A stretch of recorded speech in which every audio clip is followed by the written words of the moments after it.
save me some.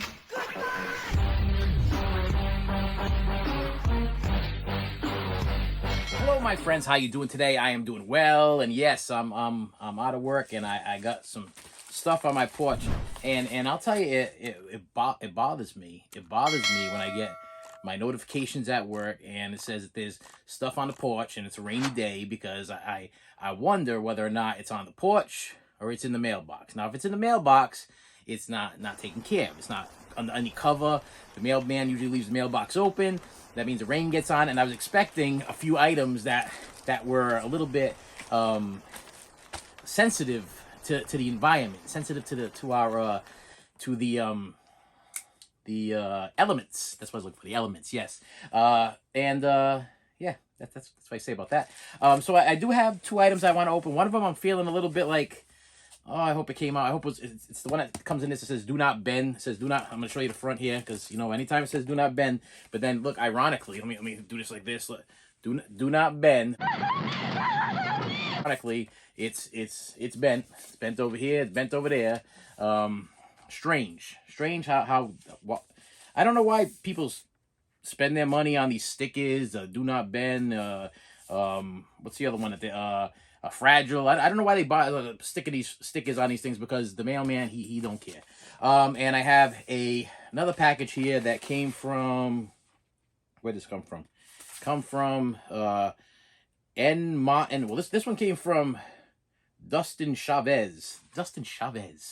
And let me get to the. Should I go? This is gonna be a Blu-ray, guaranteed, and this is gonna be a autograph, okay? Because this is something I've been waiting for. But I'm nervous to open it here on live on. I'll open the autograph second. We'll go with the whatever the Blu-ray is first. Says eBay on the front here. We got an eBay sticker on the front there. eBay. And, oh man, done smashed up, damaged bottom thing here. All right, see what I'm talking about? Look at that. Now I don't know if this is mailman done, or this is we got a rip in the back here. We got the, look at that. I don't know who to blame for any of this mess, but this is not acceptable. This is not acceptable. Hopefully the disc is okay, because I could always change the cover and throw it in one of those gangster Dollar Tree covers. Yeah, the disc is okay. Little story about this. So have no idea what this movie is even about. Okay, isn't that fun? Isn't that fun when you buy a movie when you don't even know what the movie's about? You don't even know what the premise of the movie is. You have no idea what's going on. But what happened was this is a Kino, right? Kino title. Let me see. Check the back here.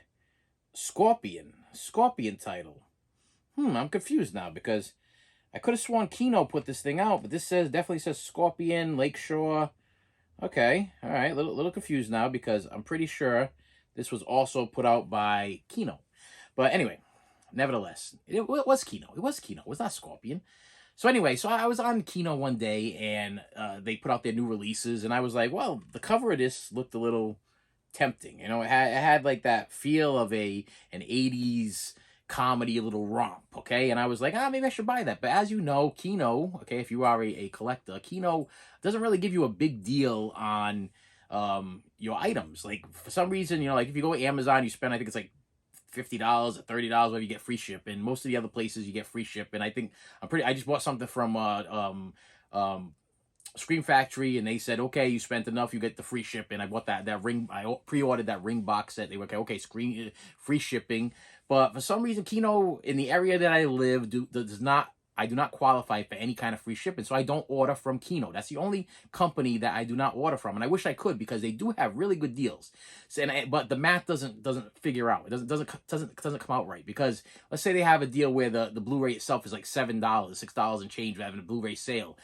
With the shipping, it ends up costing the same amount as if I was to purchase off of eBay or an Amazon or whatever. So where's the sale? I'm not really seeing the sale there at the Kino. And I know some people do wait for the big Kino sale, because Kino does have big Kino sales. And I'm very impressed with the Kino sales, but I'm not impressed with the shipping. They want to charge me way too much for shipping, and because I'll buy multiple titles of something, not multiple titles of the same thing, but multiple discs of multiple movies. So you figure my cart is pretty much full. And what I'll do is I'll fill up my cart, and then what I'll do, I'll just make a list and I'll put it in like my notes on my phone. And when I see the things drop on Amazon or eBay or whatever, and the price starts dropping, then I'll purchase them from there. I won't purchase them from Kino because and this has been going on for a long time, because I remember this was probably about 3 years ago, whatever. I was sitting in front of a pizza place waiting for my wife to come out of the pizza place. She went to go pick up a pizza, and I had a whole bunch of things in my cart. I was like, this is awesome, this is awesome, this is awesome. I was so impressed with all the titles that were coming out. But then when I hit purchase, this is when I learned this thing, when I went to go hit the purchase, when it came up to the taxes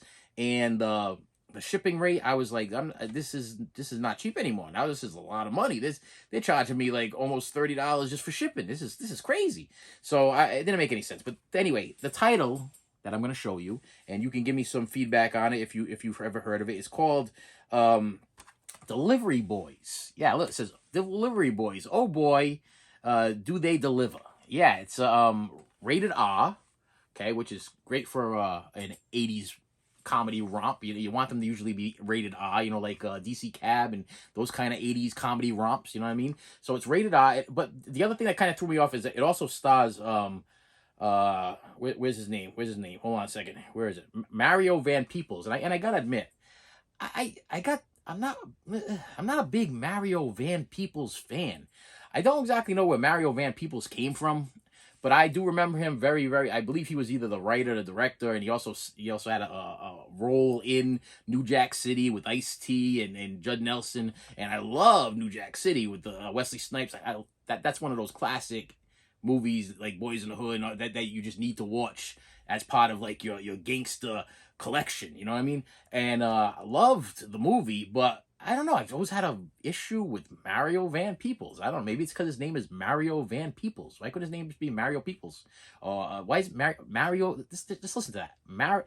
How can you like have a conversation with a guy like named Mario? Number one, Mario. Okay, Van Peebles. I mean, I don't know. I've always had a problem. Even the picture on the back. Look at the picture of him in the back out over there. See the picture of him? That's Mario Van Peebles. That's what he always looks like in all his movies. He always looks like the same guy. No matter what character he plays, no matter what he does, he's always Mario Van Peebles. Whenever I see him, I'm like, oh, it's Mario Van Peebles. There's another guy that I always see, and I'm like, I have the same reaction to him. Like, oh, there's Mario Van Peebles. Who's the other guy?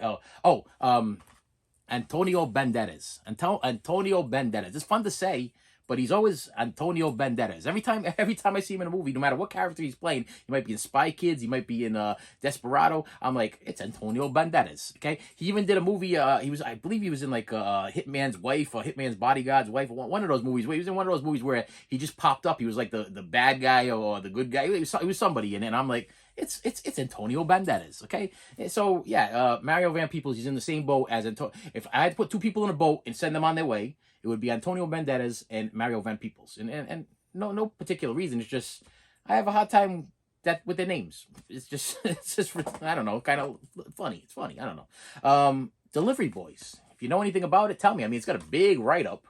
I'm not gonna read. Okay, my eyes are not prepared for that, and I'm not gonna read. I'll probably watch the trailer. What caught my eye is the cover. I mean, look at that. It's a bike riding pizza delivery guys. Okay, who doesn't love stories about bike riding pizza delivery guys? And due to the fact I'm trying to make these videos a little bit shorter, I'm going to get right to the next thing. Now, this is something I'm trying to collect an autograph from each character from this particular movie. And once I open this up, which I'm going to do right now, and hopefully it's not bent and I don't cut through the autograph or whatever, I will tell you I got a pretty good deal on this. If you are a fan, you'll understand. If you're not a fan, you will not understand. I'm not understanding why it seems like he put this in a thin... Yeah, he did. He put in a thin...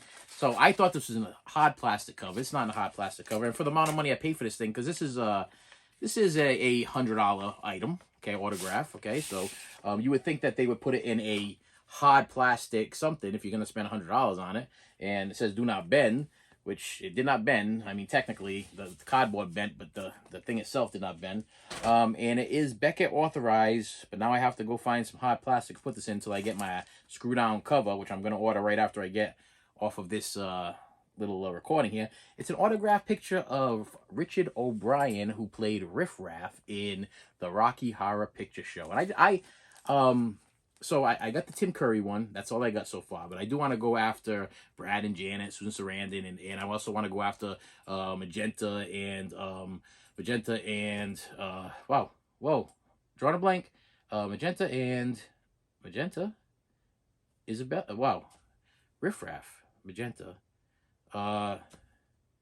Holy cripeys. One of my favorite movie musicals of all movies. One of my favorite movies and musicals of all time. Uh, Magenta and Columbia.